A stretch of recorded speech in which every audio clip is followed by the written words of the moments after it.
কাজে প্রতি মাসে 700 টাকা করে ব্যয় করতে আপনার কোনো কষ্ট হয় না। বিষয় 2000 টাকা করে, 3 বিষয় 6000 টাকা। হাই রে কুপা, যে কোরআন পড়তে প্রতি হরফের জন্য 10 নেই করে সওয়াব পাওয়া।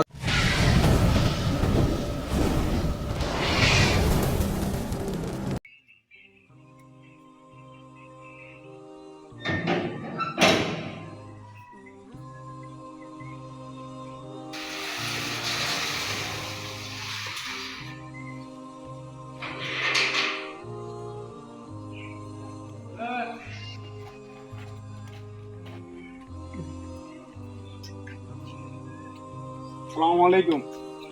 আসসালামু কি আলাইকুম। অবস্থা? এটা আলহামদুলিল্লাহ, কি অবস্থা? এই তো আলহামদুলিল্লাহ ভালো। তো কি করেন?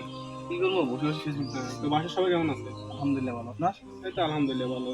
তো আপনার আব্বুর কি অবস্থা? আলহামদুলিল্লাহ বাবা ভালো আছি। হুম। আচ্ছা তো ঠিক আছে হুজুর, আমার এখানে একটা কাজ আছে, আমি এখন যাই। আচ্ছা ঠিক আছে, আল্লাহ হাফেজ। ঠিক আছে, ভালো থাকবেন।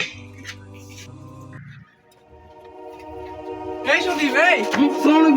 ওয়ালাইকুম আসসালাম। চল তো ইমাম সাহেবের কাছে। কেন, কি হয়েছে? আমি তো একটু আগে ইমাম সাহেবের কাছ থেকে আসলাম।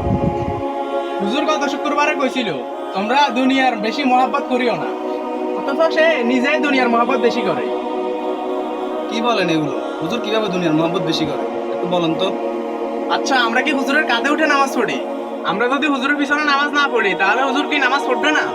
তাহলে হুজুর আমাদের কাছে বেতন কেন নিবে? তাও আবার বছরে বছরে বেতন বাড়াতে হয়। আগে বেতন দিতাম 100 টাকা, আর এখন 150 টাকা বেতন দিতে হয়। ভাইয়ের মনে হচ্ছে মাথা গরম। আচ্ছা ঠিক আছে, আপনি বাড়ির দিকে চলে যান, আপনার টাকা দিতে হবে না। আচ্ছা ঠিক আছে, আপনার টাকা আমরা দিয়ে দিব, তবু আপনার হুজুরের সাথে বেয়াদবি করে এলাকার মান সম্মান নষ্ট করি না। যত হিসাব মসজিদ মক্তব মাদ্রাসায় কোন জায়গাতে এত হিসাব দেখি না। সরেন, একটু সামনে গিয়ে কথা বলি। তার বাপে টিভি আছে? আছে ডিশ আছে? আছে ওয়াইফাই আছে? আছে। দুইটার বিল প্রতি মাসে কত টাকা করে দেন? 700 টাকা। গুণের কাজে প্রতি মাসে 700 টাকা করে ব্যয় করতে আপনার কোনো কষ্ট হয় না। মসজিদের কাজে 150 টাকা ব্যয় করতে আপনার খুব সমস্যা হয়। হাই রে ইমান। আচ্ছা ভাই, আপনার ছোট বাচ্চাটা কি মুক্ত করতে যায়? যাই, কি স্কুলে পড়াতে কি প্রাইভেট পড়ান? পড়াই। কত টাকা করে দেন মাসে? এক বিষয় 2000 টাকা করে, 3 বিষয় 6000 টাকা।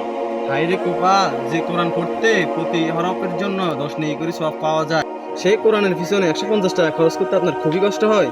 এই বিদ্যা পাঠ করলে কোনো সওয়াবের কথা উল্লেখ নেই, শুধু খাওয়া আর বাঁচার জন্য ব্যবহার করা হয়। সেই বিদ্যার পিছনে মাসে 6000 টাকা খরচ করতে আপনার কোনো কষ্ট হয় না? এ কি আপনার ইমানের পরিচয়? আবার আবার কি বলেন যে ইমানের পিছনে আমরা কি কাঁধে চড়ে নামাজ পড়ি? শুনেন, কিসের জন্য টাকা দিই? ইমামের পিছনে নামাজ পড়া ফরজ, কিন্তু ইমাম আমাদেরকে নামাজ পড়ানো ফরজ না। ভাই, কোনো হুজুর নামাজের জন্য টাকা নেয় না, শুধুমাত্র দায়িত্বের জন্য আমরা টাকা দিই।